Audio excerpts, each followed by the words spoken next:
masu karatu su sani cewa babu wata kalmar da ba za a iya haɗawa ba a Hausance idan an iya haɗa dukkan baƙaƙe daidai da dukkan wasula gaba ɗaya ba tare da kuskure ba. Amma fa banda kalmomi baƙaƙe masu lankwasa kamar su ba ko b, ɗa ko ɗ da ƙa wato ke mai lankwasa kenan, duk ba za ka gan su ba sai nan gaba. Amma su ma idan aka haɗa su ɗin da dukkan wasulan shi kenan komai za a iya rubuta su. Misali, wasula a haɗe da dukkan baƙaƙen da suka dace da sautin da ake buƙatar haɗawa. Misali, wasula a haɗe da dukkan baƙaƙen da suka dace da sautin da ake buƙatar haɗawa.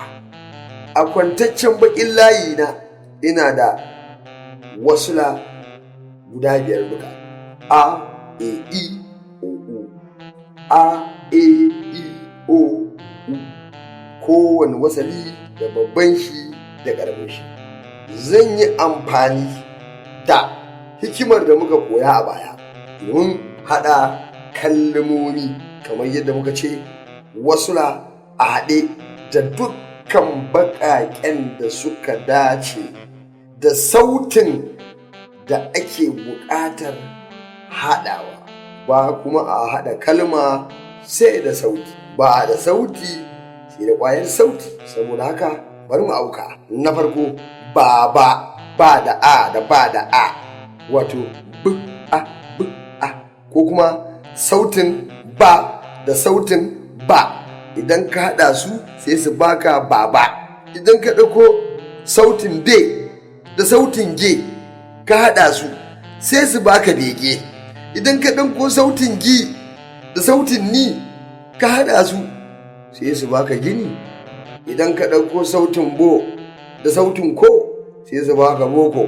Idan ka ɗauko sautin mu da sautin du sai su baka mudu. Idan ka ɗauko kuma sautin ma ka haɗa da sautin ma sai su baka mama. Idan ka haɗo sautin le da sautin ƙe sai su baka leƙe. Idan ka ɗauko sautin ji ka haɗa shi da sautin ni sai ya baka jini. Haka idan ka ɗauko sautin ko ka ƙara mishi sautin ko sai ka samu koko. Idan ka ɗauko sautin bu ka haɗa shi da sautin hu sai ka samu buhu. Idan ka ɗauko sautin ca ka haɗa da sautin ca ka samu caca. Ka ɗauko sautin le ka haɗa shi da fe ka samu lefe. Ka ɗauko sautin bi ka haɗa shi da ri ka samu biri. Ka ɗauko sautin do ka haɗa shi da do ya baka dodo. Ka ɗauko sautin ku ka haɗa shi da ku ya baka kuku. A ankara daga nan mai karatu zai fahimci cewa idan aka yamutsa tsanin sautuka za a ga cewa lallai babu irin sautin kalmar da zai gagara haɗuwa, kamar misali babe, bege, biko, bado, rubuta, karatu, leƙe da dai sauransu. Mun gama da shafi na 5.